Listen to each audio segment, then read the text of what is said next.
বলেছে আমরা আমার দেখা নেই, তবে হতেও পারে, গন্ধ দিয়ে হতে পারে। বলা হয়েছিল যে যেই জায়গাটায় ঘাটে, যেই জায়গায় টারম্যাকের উপর আমাদের বসানো হয়, সেইখানে কি তারা গিয়ে পেশাব করেছিল, তারপরে আমাদের ওখানে বসানো হয়েছে, ইসরায়েলিরা পেশাব করেছিল।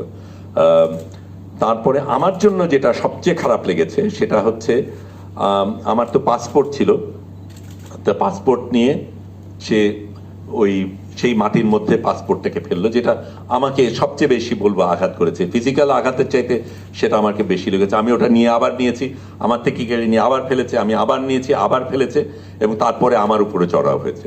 কাজে এই ধরনের কিছু কিছু জিনিস হয়েছে যেটা নিয়ে আমরা চিন্তিত ছিলাম। আমি এই আলীর কথা যদি বলি, আলীর তখন গেঞ্জি ছেঁড়া, আমার ওই সময় আমার অন্তত মুখে চোখে পট্টি দেওয়া ছিল না এবং হ্যান্ডকাফও করা ছিল না। আলীর কিন্তু তাই ছিল, আদনানেরও তাই ছিল, এবং তারা তো কষ্ট পাচ্ছিল বলাই হচ্ছিল। তারপর আমার পাশে যেহেতু ছিল, তাকে বলছিল সে ইউ লাভ ইসরায়েল, সে বলে না আই লাভ প্যালেস্টাইন। তারপর আবার চড়ো হলো তার উপরে। পরবর্তীকালে যে